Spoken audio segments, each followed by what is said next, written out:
vena centralis.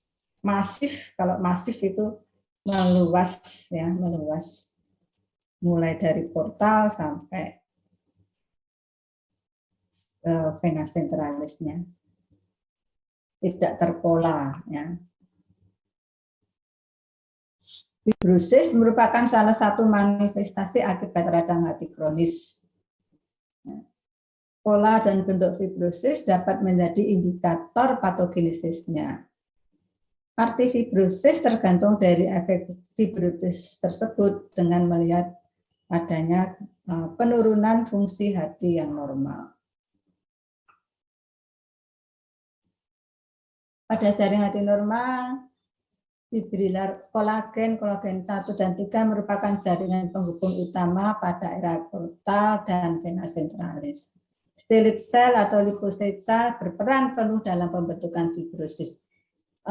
Pembentukan fibrosis di dalam hati ini, kalau kamu masih ingat di basic patologi, terjadinya granulom, itu kan terbentuknya adanya diperankan oleh limfosit dan makrofag. Ini sama saja ya, diperankan oleh limfosit dan makrofag. Mungkin limfositnya di sini adalah stellate cell-nya dan makrofagnya adalah sel Kuppernya.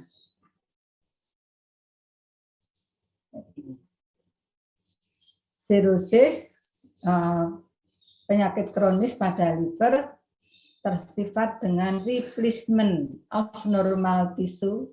Perhatikan ini ya, penggantian jaringan normal dengan jaringan fibrous dan loss of functional liver cell, sehingga akan mengakibatkan penurunan atau hilangnya fungsi normal dari sel hati tersebut. Nah, akibatnya apa?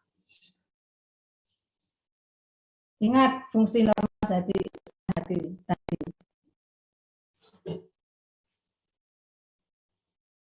Dapat disebabkan oleh alkohol, nutrisi, infeksi, terutama hepatitis, virus hepatitis. Ya. Chronic interstitial inflammation juga terjadi pada beberapa organ yang lain. Tapi untuk hepar ini istilahnya sirosis. Sekarang akibat sirosis hati terjadi kemunduran fungsi liver yang permanen ya. Karena kalau sudah terbentuk jaringan ikat itu tidak bisa, jaringan ikatnya akan hilang diganti dengan sel hepar yang lagi, itu sel hepar baru itu tidak bisa. Jadi pembentukan jaringan ikat itu salah satu bentuk akhir dari suatu penyembuhan ya, penyembuhan. Sehingga terjadi perubahan histopatologinya, fibrosisnya meningkat. Akibatnya apa? Menyebabkan tekanan pembuluh darah pada sistem vena porta. Kenapa? Ya karena sinusoidnya tertutup, sehingga vena portanya akan terjadi bendung di sana.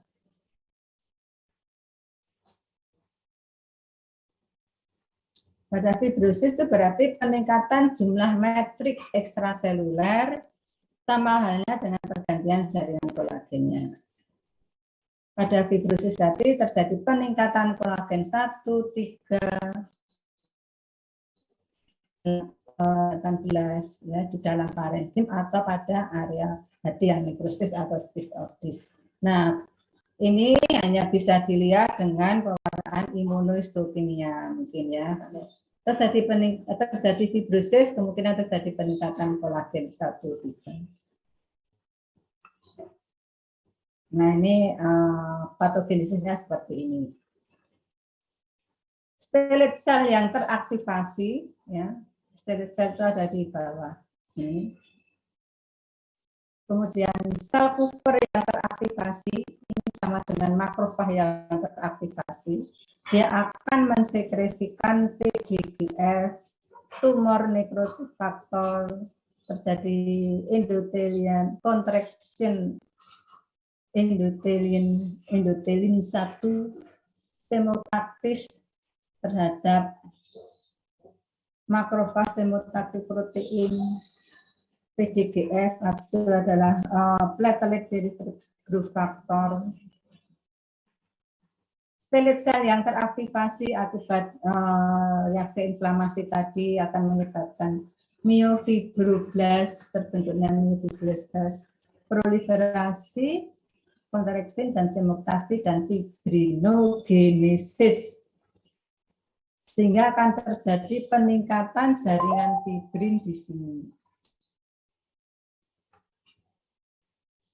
Nah, ini patogenesis terjadinya liver fibrosis. Terjadi peningkatan apoptik hepatosit.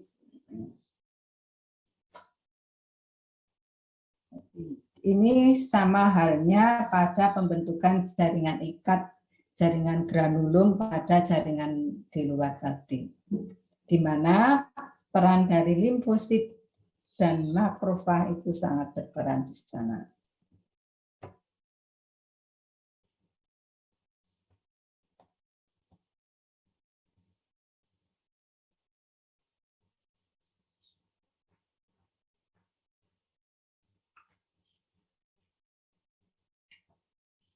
Ini ilustrasi gambaran normal pada sinusoid. Ini sel Coopernya, ini stellate cell, ini endotel, ini sinusoidnya. Nah, pada injury, pada fibrosis yang hebat, maka sinusoid ini akan tertutup, ya, tertutup. Terjadi fibrosis akibat aktivasi dari stellate cell dan sel Cooper ini terjadi. Ini tadi mekanismenya ini. Terjadi peningkatan TNF, terjadi fibrinogenesis, endotelin 1, semuanya ini ya.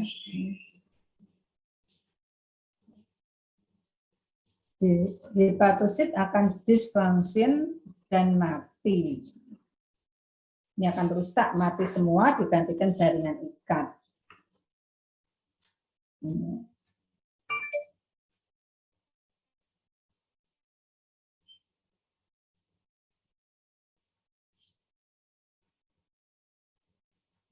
Namanya. Nah, gambarannya seperti ini fibrosis itu seperti ini. Nah, ini yang bridging ya, bridging necrosis.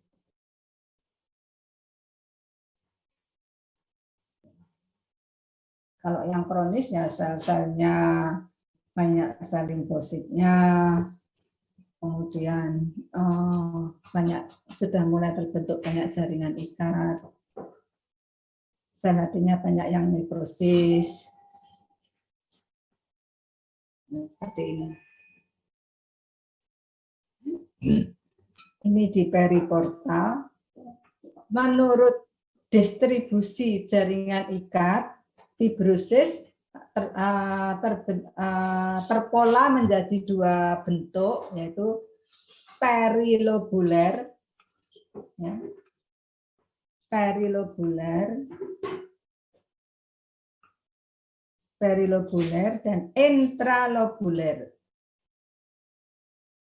Jadi jaringan pembentukan jaringan ikat di antara lobus hati, lobulus hati, dan pembentukan jaringan ikat di antara sel-sel hati atau hepatitis interstitialis. Ini yang perilobular. Kalau intralobular ada di sekitar interstitial cell. Jadi ini perhatikan ini sel-sel limfosit, sel makrofag terbentuk jaringan ikat yang intinya panjang-panjang ini. Jadi tingkatannya ya mulai dari ringan, sedang sampai berat. Ya.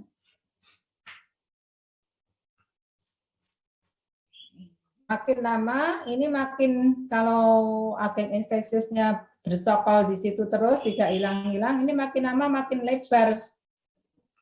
Sehingga massa hepatosit yang normal ini akan terlokalisir seperti ini. Coba perhatikan ini. Ini namanya adalah masa hepatosit yang fungsional atau disebut juga nodus regenerasi.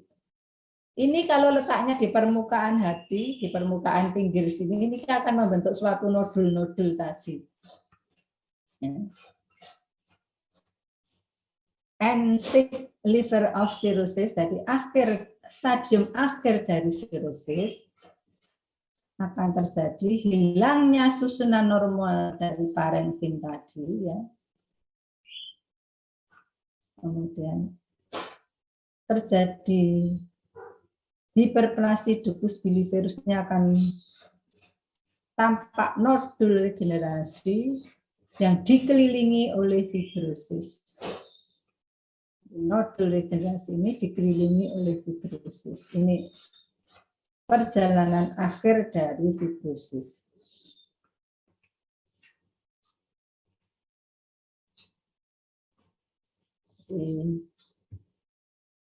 Ini dimulai dari lobus yang normal, kemudian ada paparan, akut toxic injury. Ya, ini ada degenerasi dan nekrosis sentrolobularis. Kalau ini sembuh, maka tidak ada kelanjutan, paparannya berhenti, terjadi regenerasi normal lagi. Sama ini. Kalau ini berkelanjutan, maka akan terjadi early fibrosis yang ringan pada perilobus atau pada interstitialis. Kalau injury-nya berkelanjutan terus, maka akan terjadi progresif fibrosis, fibrosis yang cukup, yang sedang sampai cukup, atau membentuk progresif fibrosis yang bridging fibrosis, portal dengan sentral dengan sentralis. Kalau ini berkelanjutan terus, ya, terus maka masa hepatosit yang normal akan tinggal sedikit ini yang disebut nodul regenerasi yang dikelilingi oleh jaringan fibrus yang melimpah. Ini sama, ya. Ekstensif fibrosis dengan nodul regenerasi. Ini nodul regenerasi nggak kelihatan, ya. Sekarang Ibu mau tanya, individu pada kondisi seperti ini, apa gejala klinis yang tampak menjelang akhir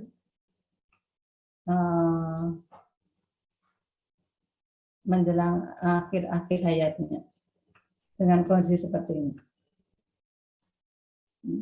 Ini misalnya yang fungsional ini nodul regeneratifnya, ya. Yang fungsional ini tinggal 30-40% misalnya. Apa gejala klinis yang tampak?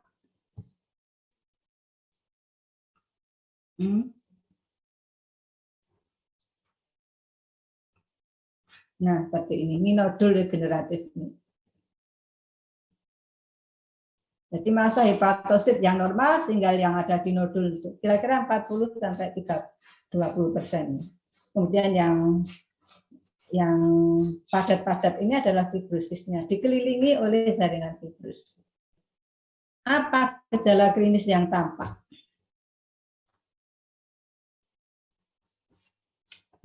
Ayo.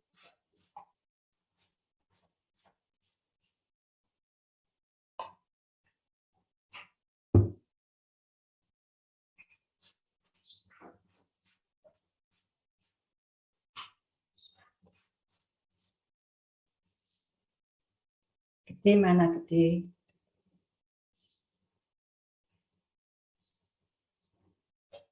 Ayo. Apa gejala klinis yang tampak? Mutia, dia.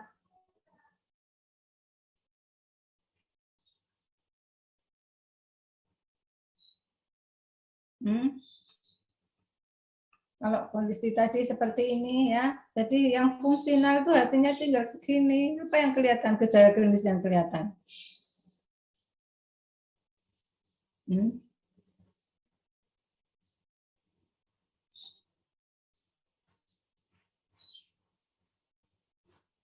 Ayo kembali ke depan tadi. Dianalisa mulai dari fungsinya, fisiologi normal hatinya, kalau semuanya itu terjadi gangguan fungsi, banyak sel hati yang nekrosis digantikan jaringan ikat. Kira-kira tahunya gimana sih kalau ini kan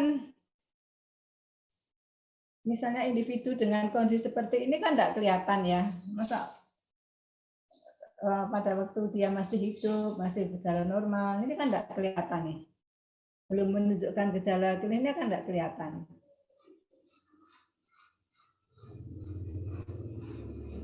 Tahu-tahu dengan gejala klinis yang bagaimana kalau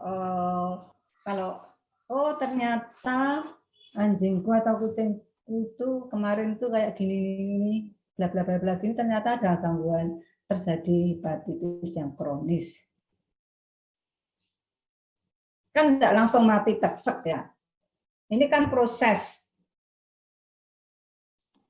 Mungkin kayak keracunan gitu dokter, muntah-muntah karena fungsi heparat tidak bisa mendetoksifikasi.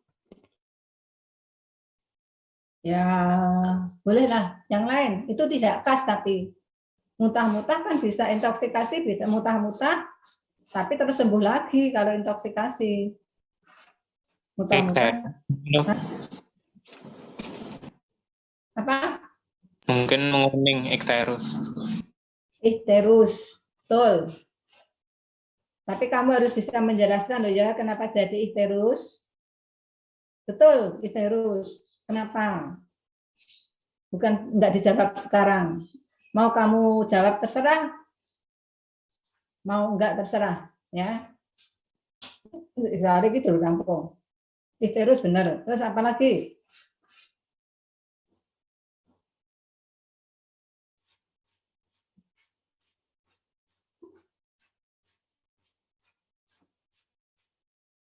Ayo, apa lagi?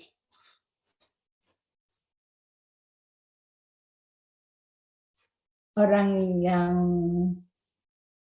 menderita hepatitis kronis itu paling sering kelihatan apa?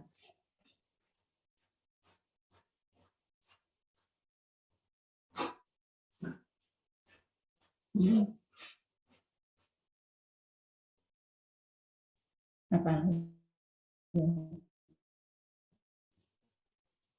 Tapi udah loh, Ibu tadi sudah tak perutnya membesar. Apanya? Mungkin asites. Apa?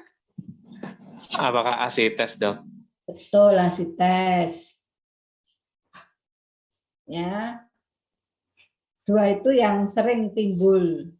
Asites, ikterus, dan tentu saja malnutrisi karena tidak terbentuk protein yang baik, lemas, lesu itu tidak umum. Tapi yang khas yaitu ada selain pemeriksaan hati. Kalau dari pemeriksaan serologisnya apa untuk menentukan oh ini hepatitis kronis gitu, serologisnya apa? Karena ikterus, asites tidak selalu hepatitis. Yang sangat menunjang pemeriksaan apa? Dari serologisnya.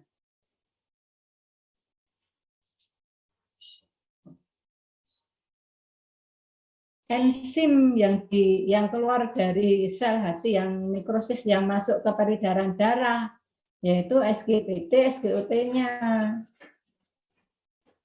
Ya, kalau SGPT, SGOT-nya sangat tinggi, nah itu baru oh ternyata kuning sama asitesnya akibat sirosis, akibat hepatitis kronis. Nah sekarang kamu cari tahu jawabannya sendiri, ya. Kalau kamu pengen tahu, ini sudah ada di basic patologi yang kemarin. Kenapa pada sirosis? Kira-kira kenapa? Ya. Ini gambaran histologinya yang interlobularis atau perilobuler seperti ini. Yang intralobularis itu adalah ini perilobuler ya, ini perilobuler. Ini perilobuler. Ini juga perilobuler, ini nodul regeneratifnya. Nah, ini yang agak ringan. Ini tadi yang berat ya, ini yang berat. Karena ini nodul regeneratifnya tinggal berapa persen. Ini yang ringan. Cirrhosisnya masih sedikit. Nah, ini yang berat juga. Nah, ini yang interstisialis atau intralobuler. Jadi hepatositnya itu terurai ya karena banyak jaringan ikat terbentuk di antara sel-sel hatinya.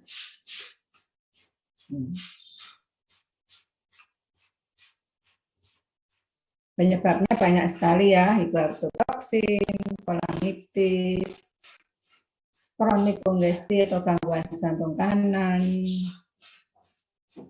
kronik hepatitis, gangguan metabolik. Kira-kira apa terjadi edema? Edemnya kenapa? Kira-kira terjadi edema?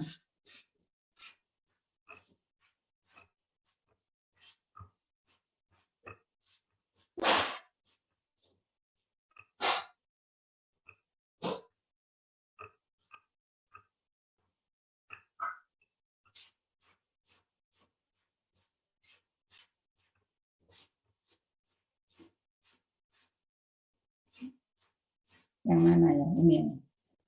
Kenapa kira-kira terjadi edema? Yang mana ya? Oh ini aja. Kira-kira gimana terjadi edema? Dari gambar ini bisa nggak menjelaskan kenapa terjadi edema? Terjadi asites pada penyakit hati yang kronis. Jadi ini heparnya ini sudah hanya 30% yang berfungsi. Sebagian besar diganti dengan jaringan ikat. Enak loh ini contohnya ini. Ayo. Siapa yang bisa menganalisa? Bisa yang menerangkan, ayo gantian.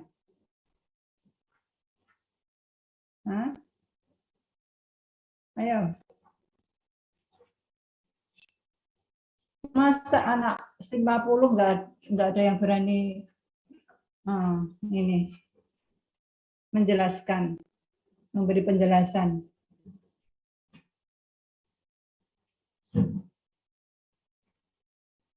Ayo. Coba jelaskan kenapa terjadi asites pada fibrosis yang kronis.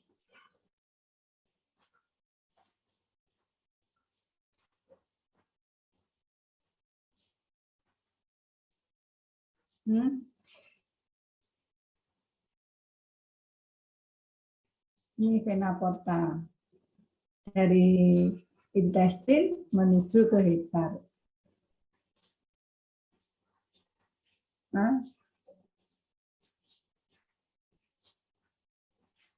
Aduh, gimana Pak? Ayo.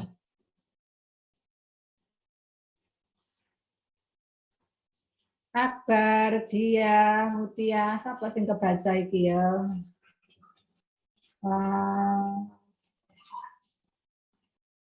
Nggak ada, ditinggal ngapain aku ini? Kalau ini nggak lancar, nggak bisa jalan apa akibatnya? Kalau pembuluh darah ini vena dari GI tract ini nggak bisa masuk ke hati, apa akibatnya?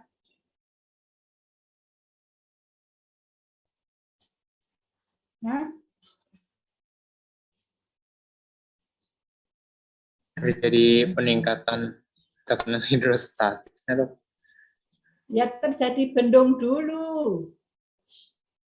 Kan terjadi kongesti. Kan aliran vena ini nggak bisa lancar masuk ke hati, kan ini kan bendung.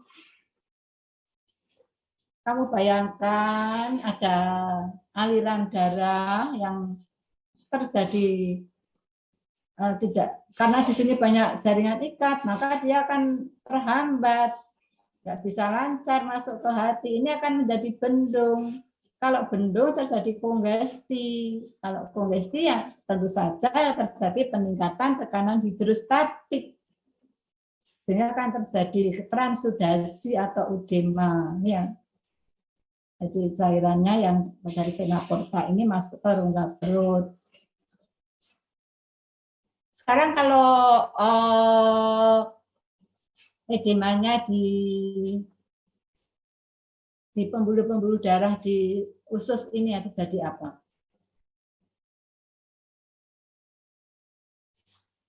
Yang ada di sepanjang saluran GI tract ini. Ini bisa pecah. Sehingga kan bisa menyebabkan berak darah, bisa menyebabkan muntah darah. Ya. Kamu punya basic kedokteran loh ya. Nanti kalau pasienmu kayak gini, terus kuning, perutnya besar, jangan langsung kamu obati heparnya. Belum tentu heparnya yang penyebab lain apa coba? Penyebab asites yang lain apa? Feline infectious peritonitis bisa, Dok. Ya ingat, beberapa penyebab terjadinya edema bisa malnutrisi, hipoproteinemia, ya. Penyebab iterus selain hepatitis apa? Tapi kalau terjadi bersama-sama keduanya, nah mungkin juga kemungkinan besar hepatitis bisa, ya. Tapi kalau hanya terjadi kuning